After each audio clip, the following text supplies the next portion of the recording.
ஒரு வசனத்தை வாசிப்போம். உபாகமம் 28 அதிகாரம் 19 வசனம். உபாகமம் 26:19. உபாகமம் 26:19.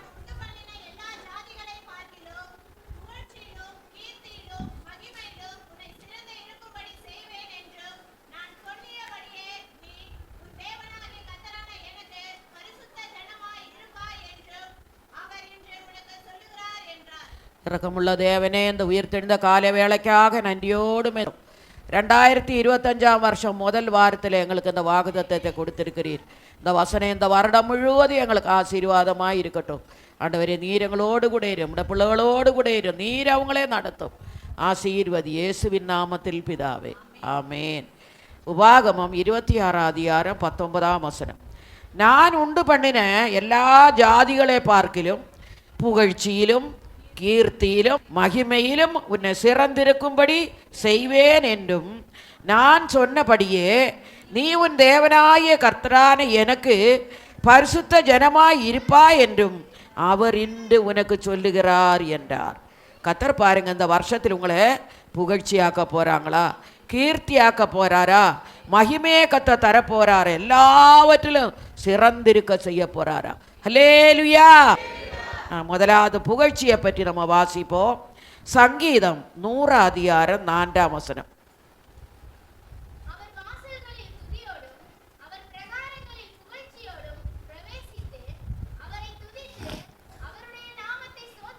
ஆமே. இன்னைக்கு எல்லாரும் தேவனுடைய ஆலயத்தில் வந்திருக்கிறோம்.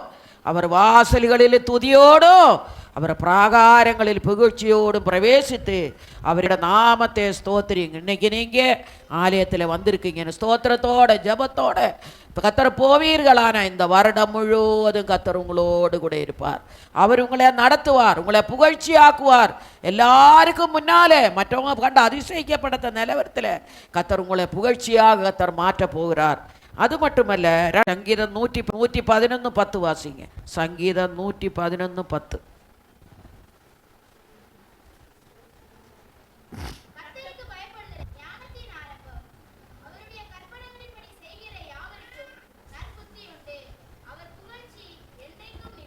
கர்த்தருக்கு பயப்படுதலே ஞானத்தின். கர்த்தருக்கு பயப்படுங்க. கர்த்தர் இந்த மாதத்தில் நீங்கள் எப்படி ஜீவிக்கணுமோ கர்த்தர் ஞானத்தை தருவார். நம்மளுக்கிட்ட ஒன்றும் இல்லை. யாக்கோபு 1 அதிகாரம் 5 வசனத்தில் சொல்கிறாங்க, சின்ன பிள்ளைகளுக்கு நான் எப்போ எங்கே போனாலும் சொல்லி கொடுப்பேன், அந்த வசனத்தை நீங்கள் படிச்சுக்கோங்க, கர்த்தர் உங்களுக்கு ஞானத்தை வர. பெரியவங்களும் படிக்கலாம். யாக்கோபு 1 அதிகாரம் 5 வசனத்தை படிங்க. அந்த வசனத்தை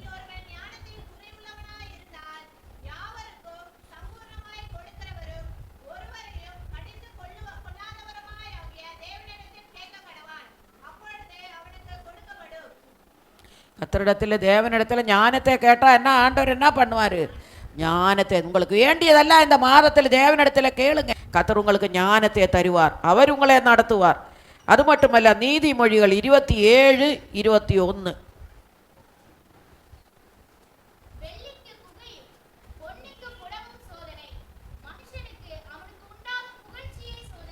ஐயோ, ரொம்ப ஆசீர்வாதம் தந்துட்டேன்னா அது ஒரு சோதனை தான், புகழ்ச்சி தான்.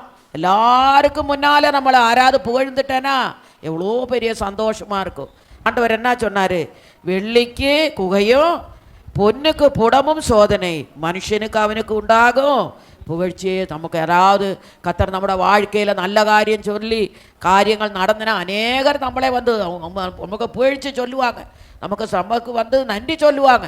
அப்போ நமக்கு ஒரு பெருமை தான். ஐயோ, இந்த காரியங்கள் என் வாழ்க்கையில் நடந்துச்சே, கர்த்தர் என்ன எல்லாருக்கும் முன்னால் புகழ்ச்சியாக மாற்றினாங்களேன்னு கர்த்தர் நன்றி நாட்களில் தேவனுக்கு நீங்கள் நன்றி சொல்ல வேண்டும். கர்த்தர் சொல்கிறாரு, எங்கள் பிள்ளைகளெல்லாம் எங்கே போனாலும் அவங்க முன்னால் புகழ்ச்சியாக கர்த்தர் மாற்ற போகிறாரா. வருஷ துவக்கத்தில் இந்த காரியத்தை கர்த்தர் உங்களோட வாழ்க்கையில் இந்த வருடம் முழுவதும் உங்களை புகழ்ச்சியும் கீர்த்தியும் மகிமையுமா கர்த்தர் வைக்க போகிறார். ஆண்டவருக்கு ஒப்பு கொடுங்க. ஆண்டவர் என் வாழ்க்கையில் கர்த்தர் செய்வார். நீங்கள் போகிற இடங்கள்ல அநேகர் உங்களை புகழ்ச்சியாக வைப்பாங்க. அம்மா வந்தாங்க, ஜெபம் பண்ணாங்க, அவங்க இந்த இடத்துல கால் வச்சாங்க, போய் ஊழியம் செய்தாலும் அவங்க மத்தியில் கர்த்தர் உங்களை புகழ்ச்சியாய் வைக்க போகிறார். கர்த்தர் ஒருபோதும் நம்மளை கைவிடுற தேவன் அல்ல. அவர் நம்ம போகிற இடங்கள்ல அவர் நம்மோடு கூட வருவார். அநேகருக்கு முன்னாலே அநேகர் நம்மளை புகழ்ந்து பேசுகிற அளவுக்கு கர்த்தர் அந்த இடத்துல நம்மளை வைப்பார். அல்லேலூயா. ஏசையா 62:7 வாசிங்க.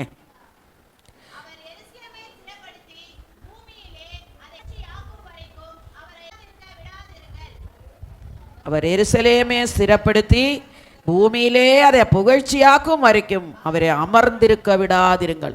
கர்த்தர் எருசலேம் சொல்லுமா, தேவனுடைய ஆலயம். நம்ம தான் எருசலேம், ஆண்டவரோட பிள்ளைகள் தான் எருசலேமில் இருக்குது, ஆலயத்தில் இருக்கு. கர்த்தர் நம்மளே புகழ்ச்சியாக்கும் வரைக்கும் நீங்கள் மௌனமாக இராதீங்க.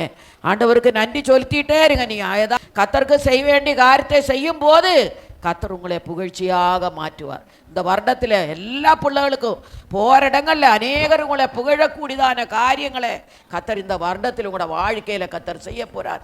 அநேக இடங்கள் நீங்கள் போகிறீங்க, போன இடத்துல மற்றவங்களோ ஜனங்கள் முன்னாலே கர்த்தர் உங்களை புகழ்ச்சியாக்க போகிறாரா, அவர் மகிமைப்படுவாரா, உங்கள் மூலமாக அநேகர் மகிமைப்பட போகிறாங்க, புகழ்ச்சியாக்க போகிறார். மட்டுமல்ல, அதானபடினால் இந்த நாட்களில் தேவ சமூகத்தில் நம்மளை ஒப்பு விடுங்க. ஆண்டவரே, நீ இந்த வருடத்தில் எனக்கு வர வேண்டிய புகழ்ச்சியை நீர் எனக்கு தாருன்னு சொல்லும்போது கர்த்தர் நம்மளை புகழ்ச்சியாக வைக்கிறார்.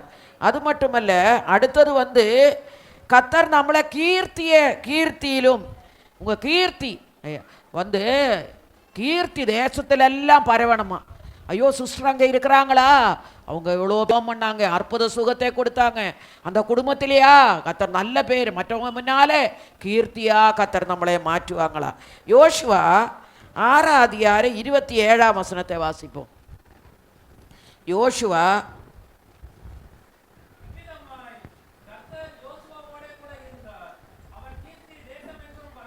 யோசுவாவோடு கூட இருந்த தேவன் என்னோடு லீலாமோடு கூட என் கீர்த்தி இந்த ஏரியாவில் எல்லாம் பரவணும். அம்மா ஜெபிக்கிற தாய், அவங்க நல்லவங்க, மற்றவங்க முன்னால் நம்ம சாட்சி பெறணும். அதே போல் நீங்களும் இருக்கிற இடங்கள்ல அநேருக்கு கீர்த்தியை உண்டாக்குற பிள்ளைகளாக, துஷ்கீர்த்தி அல்ல, நல்ல கீர்த்திகளை, நல்ல பேர்கள். அவங்க குடும்பமா நல்ல குடும்பம், அவங்கள ஆராதிக்கிற குடும்பம், கர்த்தருக்கு பயப்படுற குடும்பம், அந்த பிள்ளையா நல்ல குடும்பம், நமக்கு நற்கீர்த்தி பெற்றவங்களாக இந்த நாட்களில் கர்த்தர் மாற்ற வேண்டும். அது மட்டுமல்ல, 2 சாமுவேல் 8:13 வாசிப்போம். 2 சாமுவேல் 8:13.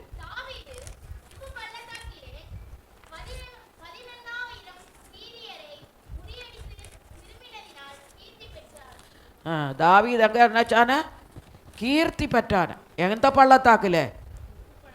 உப்பு பள்ளத்தாக்கு. தாவீதோடு கூட தேவன் இருந்தார். நம்மளோடும் கூட இந்த நாட்களில் கர்த்தர் இருக்கணும். நம்மளோட இடமெல்லாம் கர்த்தர் கீர்த்தி உள்ளதாக கர்த்தர் மாற்றணும்.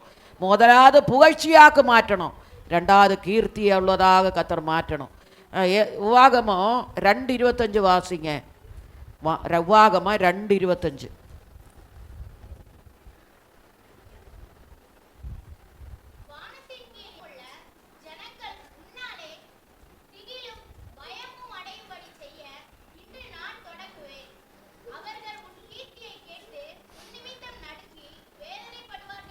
ஆமென். வானத்தின் கீழ் எங்குமுள்ள ஜனங்கள் உன்னால திகிலும் பயமும் அடையும்படிக்கு இன்று நான் தொடங்க அவர்கள் உன் கீர்த்தியை ஏட்டு உன் நிமித்தம் நடுங்கி வாசிங்க.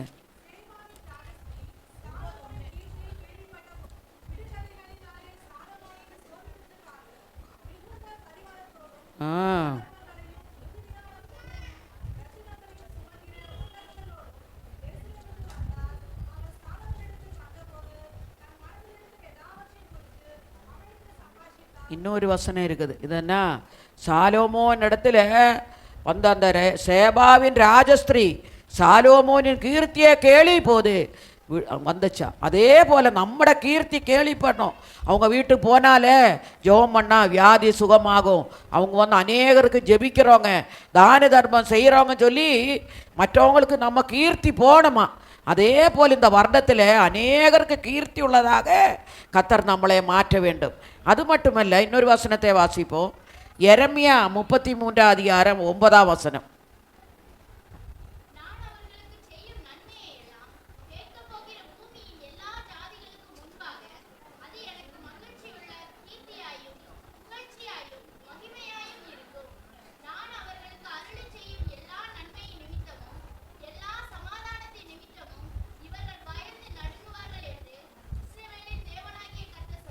நான் அவர்களுக்கு செய்யும் நன்மையெல்லாம் கேட்க பூமியில் எல்லா ஜாதிகளுக்கும் முன்பாக அது எனக்கு மகிழ்ச்சியுள்ள கீர்த்தியாயும் புகழ்ச்சியாயும் மகிமையாய் இருக்கும் என்று நான் அவர்களுக்கு அருளி செய்யும் எல்லா நன்மையின் நிமித்தமும் எல்லா சமாதானத்தின் நிமித்தமும் இவர்களுக்கு பயந்து நடுங்குவார்கள் என்று தேவனாகிய கர்த்தர் சொல்வாரா.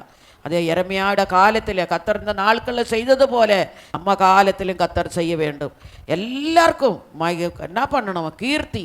நம்ம அந்த வீட்டுக்கு போனாலா அவங்க நல்லா ஜெபிக்கிறவங்க, அவங்க நன்மை செய்கிறவங்க, அவங்க நல்லவங்க, மற்றவங்க நம்மளை பற்றி புகழணும். அந்த நாட்கள் அப்படிப்பட்ட காரியங்களை கர்த்தர் செய்யணும். அது மட்டுமல்ல, 1 நாளாகமம் 14:17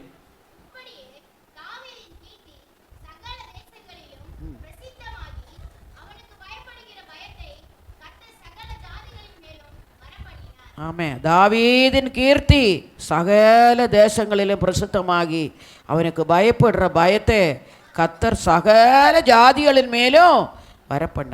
தாவீதின் கீர்த்தி வருவது போல நம்ம ஜனங்களையும் கீர்த்தி உள்ள ஜனங்களாக கர்த்தர் மாற்றணும். புகழ்ச்சியில் 2வது, கீர்த்தியில் 3வது, மகிமையில். மத்தேயு 6:29 வாசிப்போம். மத்தேயு 6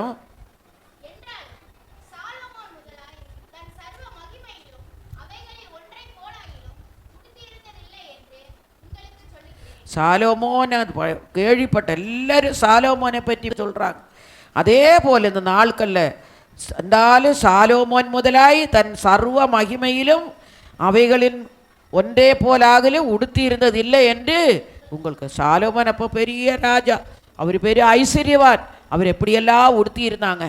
அதே போல் இந்த நாட்கள் இந்த வருடத்திலூட கர்த்தர் நம்ம கேட்குறதெல்லாம் கொடுப்பாங்க. நீ உனக்கு என்ன ட்ரெஸ் வேணுமோ, உனக்கு என்ன வேணுமோ கர்த்தர் உனக்கும் கர்த்தர் தருவ போகிறார். உன்னையும் கர்த்தர் மகிமையாய் வைக்க போகிறாரா.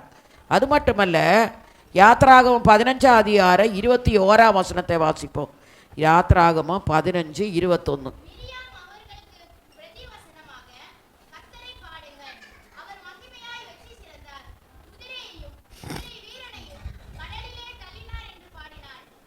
ஆனாலும் அவங்க அண்ணன் வந்து அவன் மேலே துப்புனதுனால அந்த குஷ்டரோகி ஆனந்த் மிரியாமே தேவன் சுகம் கொடுத்தார். இந்த நாட்கள் என்ன பண்ணோம், நம்ம மற்றவங்களே நம்மளிலும் மேன்மையானவங்களாக மற்றவங்களே நம்ம எண்ணணும். அப்பத்தர் நம்மளை கனம் பண்ணுவார். அவன் என்ன பண்ணாங்களா, மிரியாம் அவர்களுக்கு பிரதியுத்தரமாக கர்த்தரே பாடுங்கள், அவை மகிமையாய் வெற்றி சிறந்தார், குதிரையையும் குதிரை வீரனையும் கடலில் தள்ளினார் என்று பாடி இஸ்ரேல் ஜனங்கள் பிரயாணம் பண்ணி செங்கடலில் கடந்து போனாங்க. அப்போ மிரியாம் பாட்டு பாடினாங்க. கர்த்தர் இவ்வளோ பெரிய அற்புதத்தை செய்தார். மற்ற பெலிஸ்தியர் வரும்போது அதுக்குள்ளே போக முடியல. ஆனால் இஸ்ரேல் ஜனங்கள் அந்த பெரிய சிவந்த சமுத்திரத்தை கடக்கும் வரைக்கும் கர்த்தர் அவரோடு கூட இருந்தார். இதுக்கு மிரியாம் வெளியே வந்து தேவனுக்கு நன்றி சொல்லி பாட்டு பாடினாங்க. அதே போல கர்த்தரை நடக்க முடியாத அக்கினி சோதனையின் மத்தியிலும் எப்படிப்பட்டதான கஷ்டத்தின் மத்தியிலும் நம்மளால் கடக்க முடியல நம்ம நினைக்கிறோம். ஆனாலும் அந்த கஷ்டத்தின் மத்தியில் இஸ்ரேல் ஜனங்களுக்கு பிரயாணத்தில் அந்த செங்கடலின் நடுவில் இயேசு கூட வந்த போல நம்ம கஷ்டமான நேரத்தில் பெரிய தண்ணீருக்கு பிரச்சனை, தண்ணின்னு சொன்னால் சோதனை தான். அந்த பிரச்சனையின் மத்தியிலும் கர்த்தர் உங்களோடு கூட இந்த வருடத்தில் இருப்பார். அக்கினி சோதனையை ஜெயிக்கக்கூடிய கிருபையே கர்த்தர் உங்களுக்கு தருவார். அது மட்டுமல்ல, யாத்ராகமம் 24:17 வாசிங்க. யாத்ரா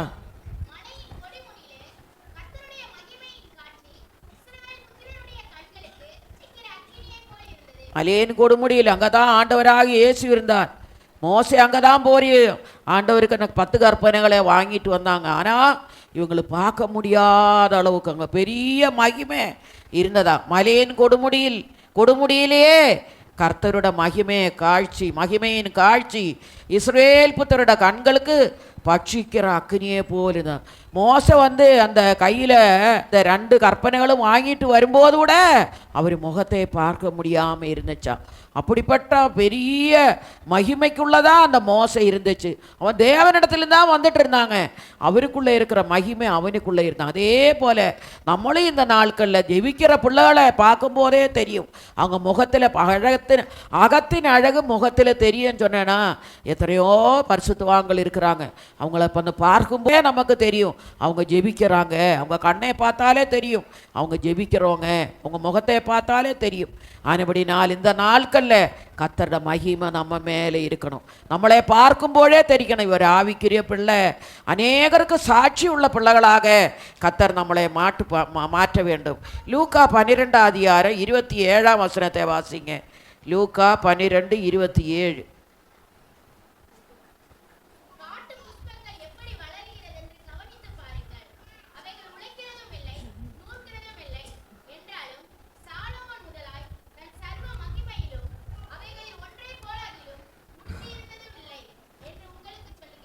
ஆமென். காட்டு புஷ்பங்கள் எப்படி வளருகிறது என்று கவனித்து பாருங்கள். அவைகள் உழைக்கிறதும் இல்லை, நூற்கிறதும் இல்லை, என்றாலும் சாலும் தன் சர்வ மகிமையிலும் அவைகளில் ஒன்றே போலாகிலும் உடுத்து இருந்ததில்லை என்று உங்களுக்கு சாலோமோனை பற்றி தான் அதிகமாக சொல்கிறான். கர்த்தர் அவனே பெரிய ஆசீர்வாதமாக வச்சாங்க சாலோமோனை. அதே போல் சாலோமோனே போல நம்ம பிள்ளைகளே இந்த வருடத்தில் பெரிய ஆசீர்வாதத்துக்குள்ள கர்த்தர் உங்களை நடத்த போகிறார். ஆண்டவர் என்கிட்ட சொன்னார், உங்களை புகழ்ச்சியாக்குவேன், அநேக முன்னாலே உங்களை கீர்த்தியாக்குவேன்னு கர்த்தர் சொன்னார். மூன்றாவது மகிமை. கர்த்தருடைய தேவனுடைய மகிமை நம்ம மேலே இருக்கணும். நம்மளை பார்க்கும்போது இது ஒரு ஆண்டவருடைய பிள்ளை. அவங்க முகத்தை பார்க்கும்போதே தெரிந்து கொள்ள. நம்ம எங்கே போனாலும் பாருங்கள், உலகத்தாரோட இடத்துல நம்ம போய் ஒரு கல்யாணத்துக்கு போகிறோம், ஆனால் நம்மளே பார்த்தா தெரியும் அந்த இடத்துல போய் நின்னேனே இது ஆண்டவர் பிள்ளைன்னு தனியாக அந்த இடத்துல தெரியும். அதே போல் எங்கே போனாலும் நம்ம சாட்சியான ஒரு ஜீவியத்தை இந்த நாட்கள் நம்ம செய்ய வேண்டும். அது மட்டுமல்ல, யோவான் 12:43 வாசிப்போம்.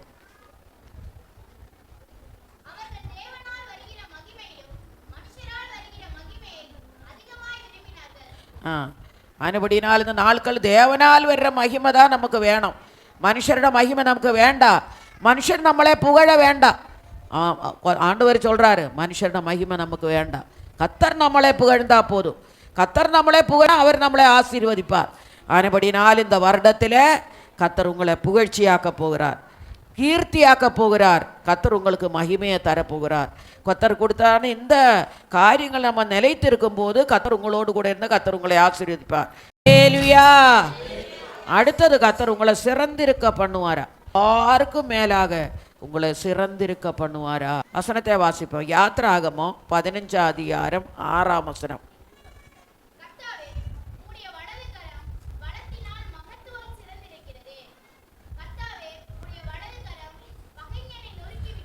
இயேசுவின் வலது கரம் பகஞ்சனையெல்லாம் நொறுக்கிற கரம். நமக்கு தீங்கி செய்கிறவங்களே அவங்க நொறுக்கிற கரம் தான். நீங்கள் தேவனிடத்தில் உங்களை ஒப்பு கொடுக்கும் போது மற்றவங்க முன்னால கந்திருக்க செய்வாரா? நம்ம பகஞ்சருக்கு முன்னாலே நமக்கு தெரியும் யாரெல்லாம் நமக்கு பகஞ்சர் இருக்கிறாங்க.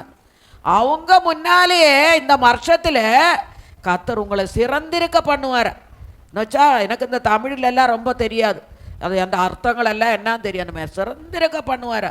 மேலான காரியத்தை எல்லாருக்கும் முன்னாலே அதிசயமான காரியத்தை கர்த்தர் நம்மளோட வாழ்க்கையில் செய்வார், சிறந்திருக்க செய்வார். உனது ஊர் ஜனத்தில் கர்த்தர் நம்மோடு கூட இருப்பார். இந்த வருடத்தில் நம்மோடு கூட இருப்பார். கையிட்டு செய்கிற வேலைகளில் நம்மோடு கூட இருப்பார். நீங்கள் எங்கே போனாலும் அவங்க முன்னாலே மற்றவங்க பார்க்கும்போது ஐயோ இவன் ஒரு விசேஷித்தவனாக இருக்கிறானே, இவனை பார்க்கும்போதே தெரியும் கர்த்தர் சிறந்திருக்க வைப்பாரா. அவங்க முன்னாலே உன்னை உயர்த்துவாரா.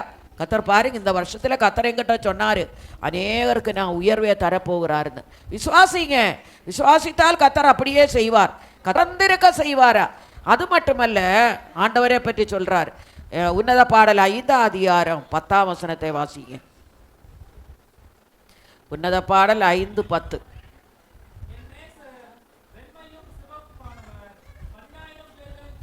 இயேசு அப்பா எப்படிப்பட்டவர்? வெண்மையும் சுமப்புமானவர்.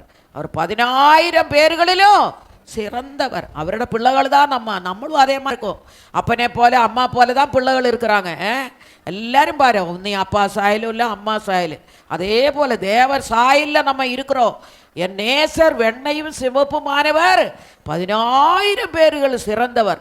சிறந்திருக்கிற பண்ற தேவன் நம்ம தேவன். நீங்க எங்க போனாலும், வேலை ஸ்தலங்களில் இன மத்தியில் போனாலும் சரி, அவங்க ரட்சிக்கப்படாம இருந்திருக்கலாம். ஆனா அவங்க முன்னால கர்த்தர் உங்களை சிறந்திருக்க செய்வாரா, கர்த்தர் உயர்த்துவாரா? நீங்க விசுவாசிங்க. ஆண்டவரே நீர் என்னோடு கூட இரும், நீர் என்னோடு கூட இரும், கர்த்தர் உங்களை சிறந்திருக்க செய்வார். அது மட்டுமல்ல, சங்கீதம் 16:6 வாசிங்க.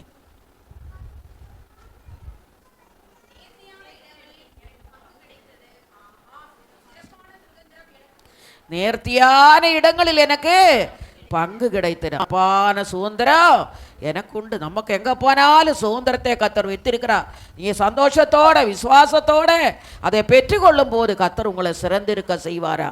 அது மட்டுமல்ல, தானியேல் 1:3 வாசிங்க. தானியேல் 1:3.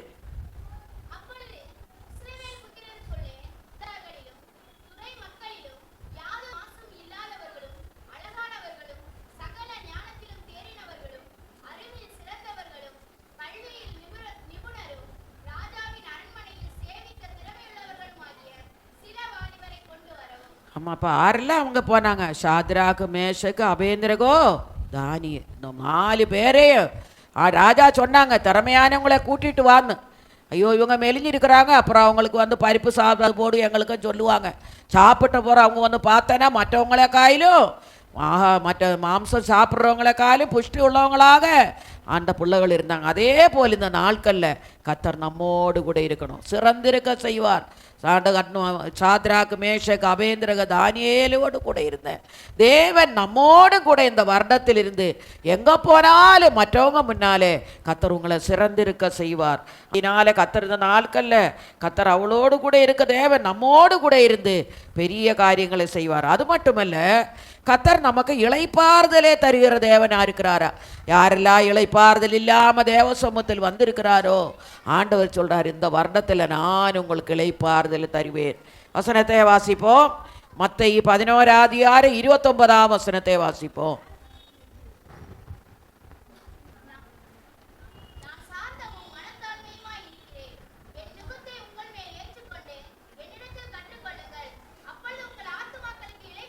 ஆண்டவர் சொல்றார், நான் சாந்தமும் மனத்தாழ்மையுமா இருக்கிறேன், என் நுகத்தை உங்கள் மேல் ஏற்றுக்கொண்டு என்னிடத்தில் கற்றுக்கொள்ளுங்கள், அப்பொழுது உங்கள் ஆத்துமாக்களுக்கு இளைப்பா. இயேசுவே போல நம்ம இந்த நாட்களில் மாற்றணும். சாந்தமான சுபாவத்தை தரணும், அமைதலான சுபத்தை தரணும், மனத்தாழ்மையை தரணும். தாழ்மை உள்ள இடத்துல தான் கர்த்தர் கிருபை கொடுக்கிறார். யாரெல்லாம் இந்த வருடத்தில் தாழ்மையாய் தேவ சமூகத்தில் இருக்கிறார்களோ, தாழ்மை உள்ளவரே கர்த்தர் உயர்த்துகிறார். பெருமை உள்ளவருக்கு கர்த்தர் எதிர்த்து நிற்கா. தாழ்மை உள்ளவருக்கு கர்த்தர் தேவ சமூகத்தில் உங்களை தாழ்த்துங்க. நான் ஒன்றும் இல்லைப்பா, என்னில் வல்லம் வேலை ஒன்றும் இல்லைப்பா, உடைய கிருபை எனக்கு போதும்னு சொல்லும் போது கர்த்தர் அந்த இளைப்பார்ந்து இயேசு தன்னை தாமே எடுத்தினார். ஆனபடினால் அவர் எல்லா வானங்களுக்கும் மேலாக உயர்த்தப்பட்டார். நீங்க தேவ சமூகத்தில் உங்களை தாழ்த்தும் போது இந்த வருடத்தில் கர்த்தர் உங்களை மேலான இடங்கள்ல கர்த்தர் வைத்து உங்களுக்கு இளைப்பாறுதலை கர்த்தர் தருகிறார். அது மட்டுமல்ல, யாத்திராகமம் 33:14 வாசிப்போம். யாத்திராகமம் 33:14. கர்த்தட சமூகம் எங்க போனாலும் நான் இப்போ உங்களுக்கு சொல்லுவேன், நீங்க அதை வச்சுக்கோங்க. என்னைக்கு நம்ம ஞானஸ்நானம் எடுத்தேனோ வழிகளில் காக்க, யாத்திராகமா 23:20 தானே, வழிகளில் காக்கும்படி தூதர்களுக்கு கட்டளையிடுவேன். அந்த தூதன் நமக்கு என்ன தருவாரா? இளைப்பாறுதல். நம்ம காரியங்களை எல்லாம் தேவனிடத்துல போய் சொல்லுவார். இன்னைக்கு நான் காலையில் என்னென்ன அதில் நினைக்கிறோமோ அதெல்லாம் போய் சொல்லி அவர்கிட்ட நமக்கு உத்தரவு வாங்கி கொண்டு தருவார். ஆண்டவரை 4 நாட்களில் நமக்கு வந்து ஒரு தூதன் இருக்கிறார். நீங்கள் நினைக்கிறீங்க, ஐயோ எனக்கு ஐயாக்கா ஏசப்பா என்னை பற்றி காவல், அவருக்கு தெரியாத ஒன்றும் இல்லை, உன்னை பற்றி அவருக்கு தெரியும். ஆனால் ஆண்டவரே இதனுக்கு வேணும் இதனுக்கு வேணும் இல்லை, உனக்கு எது தேவையோ. நான் ஒருத்தர் ஊழியக்காரனுக்கு சொன்னாங்க, எல்லா ஆண்டவரே உமக்கு தெரியும், எல்லா ஆண்டவரே உமக்கு தெரியும், நீ சொல்லாத, உனக்கு என்ன தேவையோ அந்த விஷயத்தை மட்டும் சொல்லி, அதுக்கு தரா விட்டா ஆண்டவர்கிட்ட கேட்கலாம். ஆனபடினால் இப்போ நமக்கு ஒரு தேவை இருக்குது. என்ன ஆண்டவர் இந்த காரியம் எனக்கு கொடு, எனக்கு ஒரு பைக்கு வேணும், எனக்கு ஒரு சைக்கிள் வேணும், எனக்கு ஒரு கார் வேணும், வீடு வேணும். ஆண்டவரே எனக்கு சொந்த வீடு இல்லைப்பா. நம்ம காரியத்தை சொல்லி தேவனிடத்தில் கேளுங்க, கர்த்தர் கண்டிப்பாக செய்வார். இது வரைக்கும் நம்ம ஆண்டவரிடத்தில் வந்தோமே, கர்த்தர் செய்யாத நன்மை எது இருக்குது? கர்த்தர் நம்ம எப்படி நம்ம ஆதி நாட்களை நம்ம நினைத்து பார்ப்போம். நான் எல்லாம் ஒன்றும் இல்லாமல் இருந்தோம். இந்த காலத்தில், அந்த காலத்திலே எங்கள் வீட்டில் எனக்கு 50 சென்ட் ஸ்தலம் இருக்குது, வயக்காடு இருக்குது, எல்லாம் இருக்குது. நாங்கள் 7 பேர் 9 பேர் சாப்பிட்ணும். ஒரு வேளை தான் சாப்பாடு இருக்கும். எங்கள் அப்பா தையல் வேலை செஞ்சாங்க. ரொம்ப கஷ்டப்பட்டோம். கஷ்டப்பட்டு தான் நாங்கள் வளர்ந்தோம். ஆனால் இன்னைக்கு பாரு, தேவனை தேடினதுனால அவர் எல்லாவற்றையும் கொடு. நீங்களும் அதே மாதிரி தான். கஷ்டப்படாதவங்க ஒருத்தரும் இல்லை. நான் ஒரு வீட்டுக்கு போனவர் ஐயா சொன்னார், நான் கறி சாப்பிட்டுதாம்மா, நான் அடுப்பு கறி எடுத்து சாப்பிட்டாங்களா, விசி எடுத்தோம். இப்படியெல்லாம் இருந்தவங்களுக்கு என்ன யார் எப்படி ஆயிடுச்சு? ஐஸ்வர்யவன்களாக அநேகருக்கு உதவி செய்வங்களாக கர்த்தர் மாற்றினாங்க. கர்த்தர் நமக்கு செய்யாத நன்மை இல்லை. நினச்சி பாருங்க, ஆதி நாட்கள் நம்ம எப்படி இருந்தோம், இன்னைக்கு கர்த்தர் நம்மளை எப்படி வச்சிருக்காங்களே. ராஜாக்களும் ஆசாரியர்களுவாக. வெளிப்படுத்தல் 1 வசனம் நினைக்கிறாங்க. அந்த வசனத்தை வாசிங்க. வெளிப்படம் அபிஷேகம் பெற்றதுனால கர்த்தர் நம்மளை ராஜாக்களும் ஆசாரியர்களுவாக வச்சிருக்காங்க.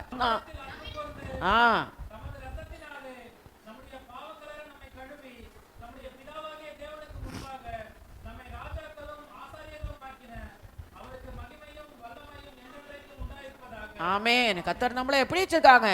ராஜாக்களாக, ஆசாரியர்களாக கர்த்தர் வச்சிருக்காங்க. நீங்க அது விசுவாசிங்க. மற்றவங்க முன்னாலே பாரு, நீங்க போங்க, அவங்கள கால நீங்க கொஞ்சம் மேன்மையானதா இருப்போம். எல்லாரும் நான் கவனிக்கிறேன். ஆண்டவரே தேடின பிள்ளைகளுக்கும் தேடாத பிள்ளைகளோட முகத்தை பாருங்க. அவன் குடும்பத்தில் போனா கூட சரிதான், வித்தியாசமா இருக்கும். கர்த்தரை நம்ம தேடிட்டோம். கர்த்தர் நம்மளை ராஜாக்களாக, ஆசாரியர்களாக நம்ம ஆண்டவரை தேடினதுனால கர்த்தர் வைத்திருக்கிறார்.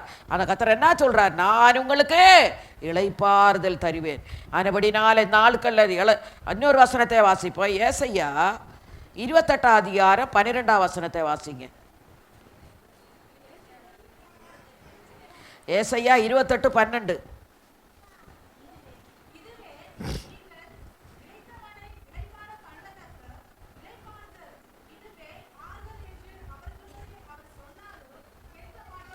இளைப்பாறுதல் கொடுக்கறது எப்படி?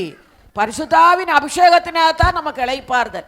அந்நிய பாஷையில் கொஞ்ச நேரம் ஆவியில் நிறம் பாருங்க, நமக்கு நிம்மதி கர்த்தர் தருகிறார். எவ்வளோ துக்கம் இருந்தாலும் ஓடி போய் கொஞ்ச நேரம் பரிசுத்தாவியில் நிறைஞ்சு ஜெபம் பண்ணி முடிக்கும் போது, ஜெபிக்கிறவங்களுக்கு தெரியும், நம்ம சபையில் பிள்ளைகளெல்லாம் ஜெபிக்கிறவங்க தான். சில குடும்பங்களில் போனால் ஜெபத்திலே தான் இருக்கிறாங்க, ஃபோன் வந்தால் கூட எடுக்க மாட்டாங்க அந்த நேரம். ஆனால் ஜெபிக்கிறவங்களுக்கு தெரியும் எப்படி இருக்குது நம்ம இருதயம். இளைப்பாறுதலே கர்த்தர் தருகிறார். ஆண்டவரே சொல்ல, வருத்தப்பட்டு பாரம் சுமக்கிறவர்களே நீங்கள் எல்லாரும் என்னிடத்துல வாருங்க, நான் உங்களுக்கு இளைப்பாட்ட வந்ததுனால தான் இன்னைக்கு இந்த சந்தோஷம், சமாதானம், இளைப்பாறுதலே கர்த்தர் தரு. எத்தனையோ பேர் இந்த சந்தோஷத்தை இல்லை, சமாதானம் இல்லை. நீங்கள் இந்த வருடத்தில் ஒரு பொருத்தனை பண்ணுங்க. ஏசப்பா, நான் மட்டும் ஆலயத்தில் போகிறேனே, ஒரு ஆத்மாக்காத சத்தியத்தை சொல்லுங்க. மட்டும் சாப்பிட்றீங்க, பசி எடுத்தா நீங்க சாப்பிட்றீங்க, இன்னொருத்தவங்களுக்கு இந்த சத்தியத்தை சொல்லுங்க. ஒரு அவை கூட்டிட்டு வரும்போது அவங்க முன்னாலே இருந்த ஆண்டவருக்காக ஜீவிக்கும் போது உங்களுக்கு எவ்வளோ சந்தோஷமா இருக்கும். தான் பரலோகத்துக்கு அனுப்புறதுக்கு எவ்வளோ சந்தோஷம். ஆண்டவரோட சத்தியத்துக்குள்ள வரணுமே. இந்த வருஷத்துல ஒரு பொருத்தனை பண்ணுங்க. என்னால் ஒரு ஆத்மா ரட்சிக்கப்படணும். நீங்க ஒருத்தராவது பாருங்க, நான் ஒரு ஆத்மாவாவது கூட்டிட்டு வந்திருக்கிறேன்னா, நான் மட்டும் இந்த சத்தியத்தை கேட்கிறோமே, அந்த ஜனத்துக்கு தெரியலையேன்னு பொருத்தனை பண்ணுங்க. ஆண்டவரே, என்னால் ஒரு ஆத்மாவே இந்த வருஷத்தில் நான் கூட்டிட்டு வரணும். ஒரு நாளைக்கு கூட இயேசுவை பற்றி சொல்லாம நான் படுக்க மாட்டேன். ஆண்டவரே, நீங்கள் பொருத்துங்க. சாப்பாடு மட்டும் 3 நேரம் சாப்பிட்றீங்களே, இயேசுவை பற்றிய ஒருத்தவங்களுக்கு சொல்லுங்க. நீங்கள் கொடுத்த ரட்சிப்பு, சந்தோஷம், சமாதானத்தை மற்றவங்களுக்கு சொல்லுங்க. கர்த்தர் அவங்களை ரட்சிப்பார். அல்லேலூயா. அடுத்த ஒரு வசனத்தை வாசிங்க. எரேமியா 6:16 வசனத்தை வாசிங்க. எரேமியா 6:16.